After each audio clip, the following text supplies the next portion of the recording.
Muy buenas tardes a todos. Gracias por estar aquí compartiendo con nosotros esta tarde de innovación. Gracias por vuestras palabras. Manu, Eva, Aurea, gracias por tener aquí a Asturias este evento. Tengo que decir, Manu, que yo a Avilés le pongo un 10 en innovación. Hay ciudades muy buenas en investigación básica, otras en investigación aplicada, pero que sepan unir investigación básica, investigación aplicada, mover de laboratorio al mercado. Creo que ahí Avilés es un referente. Aquí tenemos grandes catalizadores de diferentes empresas. EVA es también un gran catalizador, siempre lo fue.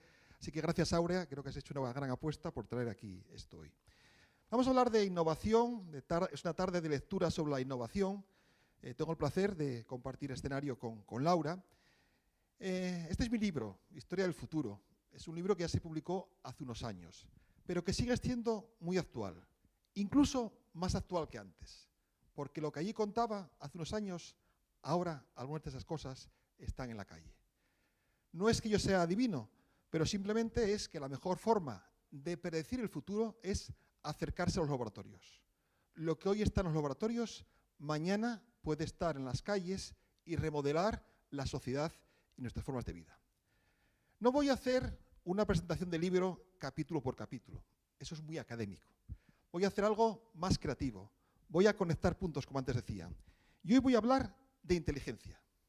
Está muy de moda la inteligencia artificial. Voy a hablar de ella. Pero también de otras inteligencias. ¿De acuerdo? Voy a utilizar ese vocablo para atacar el libro, lo que ahí se cuenta, bajo el término inteligencias múltiples. Ese término fue propuesto por Gartner y él habla de inteligencia matemática, lingüística, musical. Pero yo no voy a hablar de eso. Yo voy a hablar de mi libro. Y voy a hablar de 4 inteligencias. La primera, la inteligencia humana. ¿Cómo llegamos hasta aquí? El cerebro humano. La segunda va a ser la inteligencia de los materiales, porque los materiales, que sepáis, también pueden ser inteligentes. La tercera, la inteligencia de las máquinas, la más conocida, la inteligencia artificial. Y luego una breve mención a la cuarta, que es la inteligencia colectiva, la inteligencia del grupo. Vamos a comenzar con el cerebro. ¿Cómo es posible que este mono de la sabana africana evolucionase y fuese inteligente, se convirtiese en este Homo sapiens?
Bueno, como podéis intuir, el fuego ha sido la clave en esta evolución del mono de la sabana africana al Homo sapiens.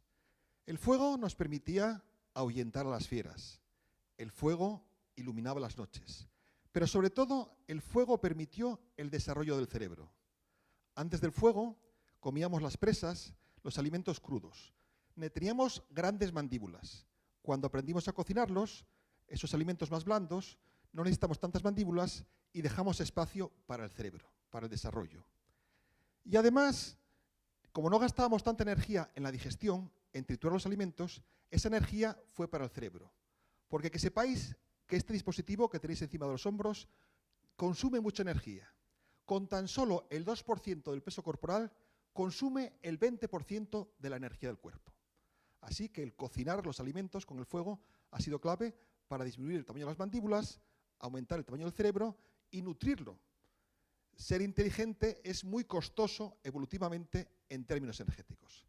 Otras especies no se lo pudieron permitir.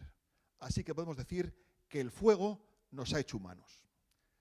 ¿Y cómo funciona ese cerebro?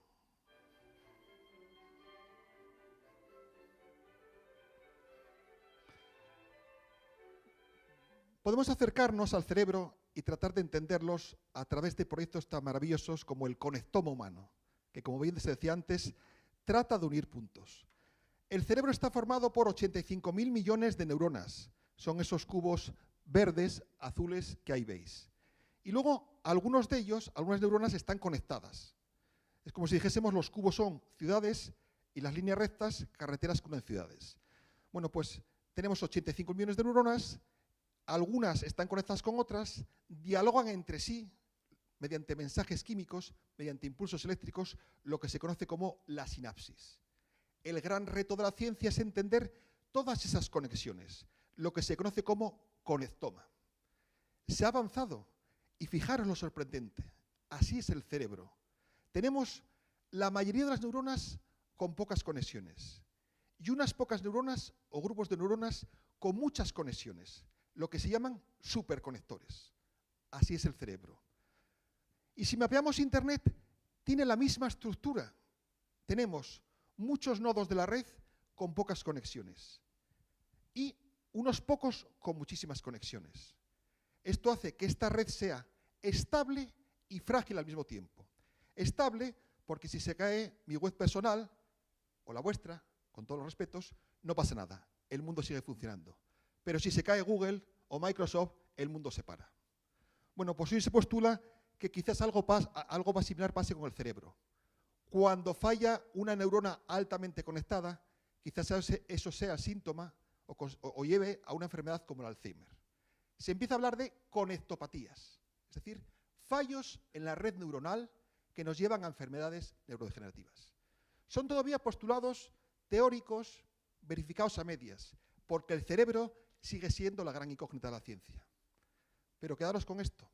Se utilizaba siempre la analogía de que el cerebro es como un ordenador. No, el cerebro es como esa gran red de redes que es Internet.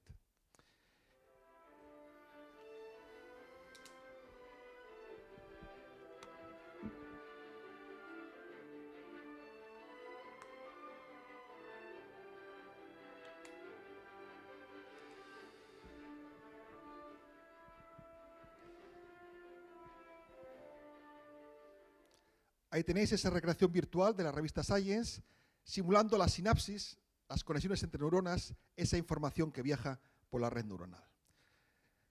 Bien, y nos vamos ahora a los materiales inteligentes, porque, como os decía, los materiales también pueden tener inteligencia. Este es el segundo tipo de inteligencia que vamos a hablar, materiales inteligentes. ¿Qué son los materiales inteligentes? Son materiales dinámicos que dialogan con su entorno, proporcionando respuestas determinadas a estímulos específicos, de forma automática. Pensad, por ejemplo, en estas gafas de sol, que se conocen como gafas fotocrómicas. Si hace mucho sol, se oscurecen, si hace poco sol, se aclaran. Esto es una gafa inteligente, una gafa fotocrómica. Y así, pues cuando hace mucho sol, al oscurecerse, nos protege del daño ocular y del deslumbramiento. Y la próxima gran revolución van a ser las ventanas inteligentes. Ventanas que regulan el flujo de luz y calor al interior de los edificios, ahorrando así en calefacción y en refrigeración. El 40% del consumo energético de los edificios va en calefacción y refrigeración. Si logro regular ese flujo, ahorro mucho en energía.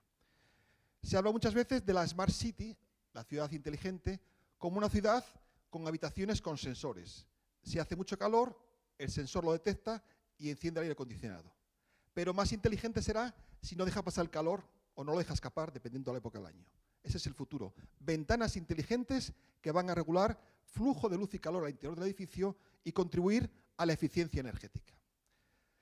Y también estos materiales inteligentes van a tener aplicaciones en el campo de la salud humana. La Organización Mundial de la Salud señala un grave problema para la humanidad: la quimioterapia contra el cáncer. Tomamos esos fármacos y matan a las células cancerígenas, pero también a las sanas, como sabéis. Por eso aparecen efectos secundarios, se nos cae el pelo, se debilita el sistema inmune. Es un ataque indiscriminado. Esto es una novela, Viaje alucinante, de Isaac Asimov. Allí describía la fascinante historia de un submarino que se reduce a la mínima expresión, viaja por el torrente sanguíneo y es capaz de matar a las células cancerígenas dejando intactas a las sanas. Esto fue llevado al cine bajo el título de Viaje fantástico. Rompiendo el mayor estereotipo de la ciencia ficción, Viaje Fantástico describe un emocionante viaje espacial, pero no al espacio exterior, sino al espacio interior. Cuando un importante científico es víctima de un atentado y sufre un trauma cerebral, sus colegas emplean una tecnología experimental para tratar de salvarlo.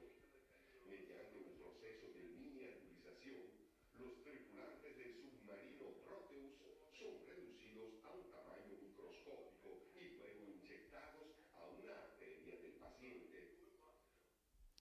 Bueno, pues esto que está aquí ya no es ciencia ficción, estos son nanopartículas inteligentes contra el cáncer. Al introducirlas en el torrente sanguíneo, son capaces de discriminar a las células cancerígenas de las sanas y atacar selectivamente solo las cancerígenas. Esto nos abre un mundo de fascinantes oportunidades ante esa devastadora enfermedad que es el cáncer. Esto no es ciencia ficción. Si vais a la farmacia y preguntáis por Gliadel, es un fármaco contra el cáncer de próstata que solo ataca a las células cancerígenas, porque químicamente las células cancerígenas son diferentes a las sanas y saben diferenciar. También podemos conseguir esa selectividad con los denominados fotofármacos, fármacos que se activan con luz. Yo puedo tomar un fotofármaco, se extiende por todo el cuerpo, pero solo donde se ilumina se activa el fármaco. Entonces, si yo tengo un cáncer en el brazo, tomo el fotofármaco, se extiende por todo el cuerpo, pero al iluminar el brazo solo ahí se activa, solo ahí es farmacológicamente activo. Consigo selectividad espacial. Y además ese fotofármaco es reversible. Al apagar la linterna se desactiva el fármaco. Por lo tanto, con la fotofarmacología consigo selectividad espacial, selectividad temporal, es algo en lo que también investigamos en Idonial y que promete ser una de las grandes revoluciones en medicina. Como veis, materiales inteligentes, claves para afrontar energía, cambio climático, salud humana. Quedaros con esto. En el futuro tendremos inteligencia no solo en las máquinas, también en los materiales. Y ahora, bueno, esto lo decía yo hace unos años cuando me preguntaron de esta revista MIT Technology Review, cómo iban a ser los materiales. Y yo decía, los materiales del futuro serán inteligentes y dialogarán con su entorno. Y ahora nos vamos a la tercera inteligencia, la de las máquinas, la que está más de moda, la inteligencia artificial.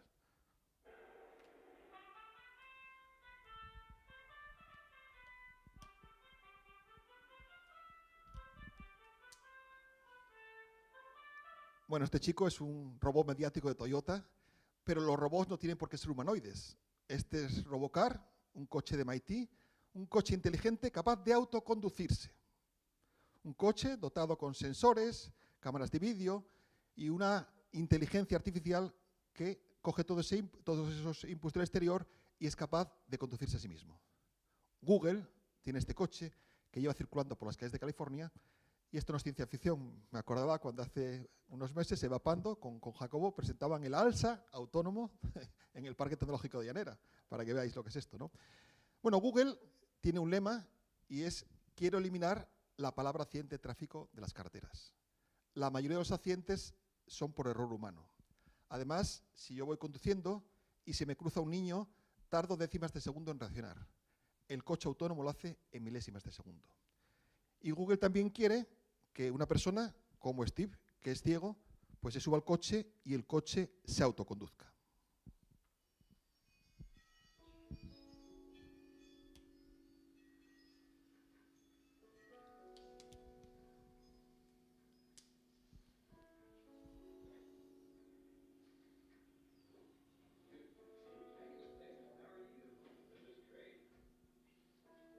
Ahí lo veis, en el coche autónomo. Él dice dónde quiere ir y el coche se autoconduce.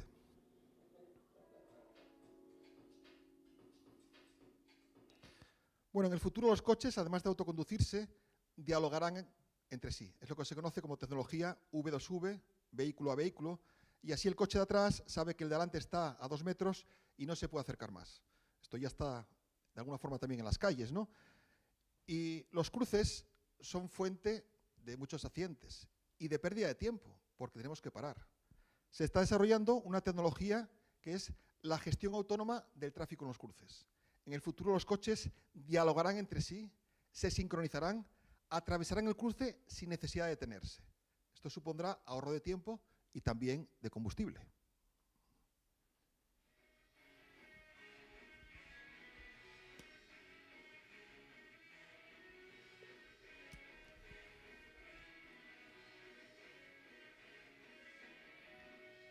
Ahí tenéis la recreación virtual. ¿Os atrevéis a subiros? Es un coche mucho más seguro que el que pilota el ser humano. Tecnología V2V, vehículo a vehículo, coche autónomo. Bien, y vamos ahora a hacer una pequeña reflexión de la inteligencia artificial, porque hay mucho ruido al respecto. Vamos a ir a los orígenes de la inteligencia artificial y a este juego, el ajedrez, un juego intelectual por excelencia. Durante siglos la humanidad se ha preguntado, ¿podremos un día desarrollar una máquina lo suficientemente inteligente que derrote al ser humano? En el año 97 tuvimos la respuesta. El ordenador de IBM, Deep Blue, derrotaba a Kasparov, el mejor jugador de ajedrez de todos los tiempos. A una hora de haberse iniciado el sexto y decisivo juego, un Kasparov abatido y desconcertado rehusó continuar después de la posición 19.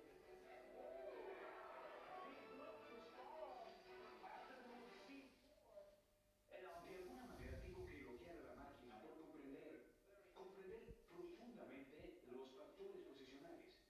Creo que es un logro científico sin precedentes. Es un logro científico sin precedentes, es el triunfo de la inteligencia artificial, de la capacidad de computación. Lo que hacía Deep Blue era analizar todas las jugadas posibles y quedarse con la mejor. Utilizaba la fuerza bruta, generaba todas las jugadas posibles y se quedaba con la estrategia ganadora. Pero más fascinante es lo de AlphaGo, el juego, la máquina de Google. AlphaGo no sabía jugar al Go, a este juego asiático. Lo que hizo fue observar partidas, aprender y derrotar al campeón mundial. Es lo que se llama aprendizaje automático de la máquina, Machine Learning, basado en redes neuronales. Y este es el creador, Hasabi, premio Nobel. No solo desarrolló este juego de ajedrez, sino que desarrolló una máquina, un software para predecir la estructura tridimensional de las proteínas. Todos estamos hechos de proteínas. Proteínas estructurales, las del músculo, proteínas para la visión, y la forma define la función. Igual que un trozo de acero, depende de la forma, es una vía de tren o una silla, las proteínas estructurales o las proteínas del ser humano definen la función. Entonces, un fallo en una proteína es el origen de una enfermedad. Por eso, la predicción de la estructura tridimensional de las proteínas es un logro científico que lleva buscando la comunidad durante mucho tiempo y que le ha valido el Nobel de Química. Y esta es una foto que guardo con cariño. Aquí estoy yo con Hasabi, el Nobel, cuando le dimos el premio Príncipe de Asturias, no premio Princesa. Aquí estamos con los escolares explicando la inteligencia artificial y yo le decía a Hasabi que sepas que los premios Princesa son la antesala del Nobel. Y él se reía. Y dije, que sepas que es así. Y además tu logro es muy importante. Y apostamos una cena. La perdió. Creo que cuando venga a Asturias me pagará el cachopo con gusto. Bien, la inteligencia artificial, además de predecir las proteínas, puede ser utilizada para la gestión energética.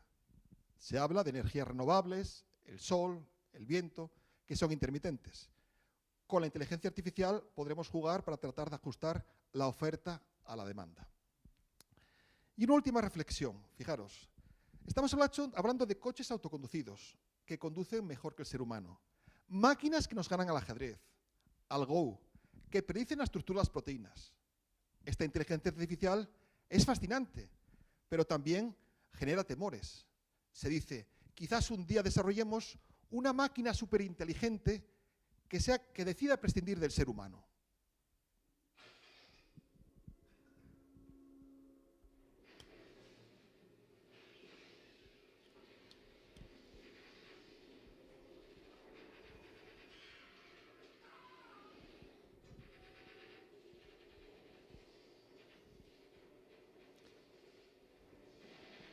Bueno, para vuestra tranquilidad, esto no se va a producir. Tenemos grandes avances en lo que se conoce como inteligencia artificial estrecha. Máquinas muy buenas para una tarea específica. El coche de Google conduce mejor que el ser humano, pero solo sabe conducir. Y Deep Blue solo sabe jugar al ajedrez. El gran sueño de la ciencia es la denominada inteligencia artificial general. Máquinas que igualen o superen al ser humano en cualquier actividad cognitiva. Y de eso estamos muy lejos y creo que nunca llegaremos. Se hacen intentos de desarrollar máquinas superinteligentes imitando al cerebro humano. Pero si no conocemos gran cosa del cerebro, difícilmente haremos una máquina que lo iguale o que lo supere. Y además, nunca lo entenderemos del todo, porque como decía Max Planck, somos parte del misterio. Entonces quiero que os quedéis con este mensaje. Estamos viviendo una burbuja de la inteligencia artificial, así lo dicen en MIT. Se está sobreexagerando el potencial. Entonces, mi opinión, igual que la de los expertos de MIT, igual que la de Hasabi, es esa. En este siglo viviremos grandes avances en inteligencia artificial estrecha. Máquinas muy buenas para una tarea específica. Estamos muy lejos de esa inteligencia artificial con múltiples actividades cognitivas. Ahí el ser humano es superior. Y ya vamos a terminar. Estábamos hablando de máquinas, de cerebros individuales, y vamos a terminar con lo que es la inteligencia colectiva, la inteligencia del grupo. Para entenderla podemos fijarnos en las hormigas.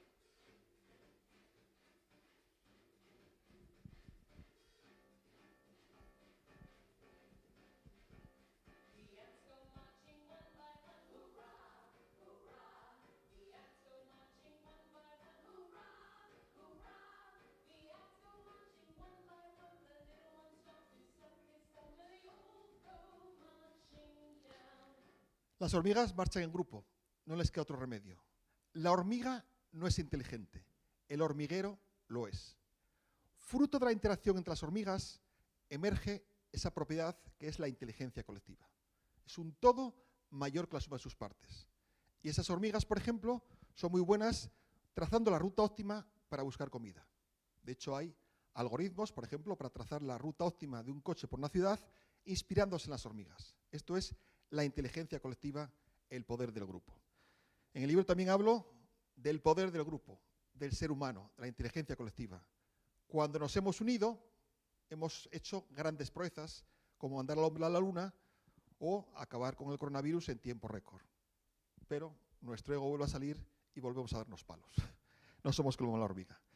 Bien, pues ya para terminar, voy a un titular para cada tipo de inteligencia, de estas inteligencias múltiples. Inteligencia humana, cerebro humano.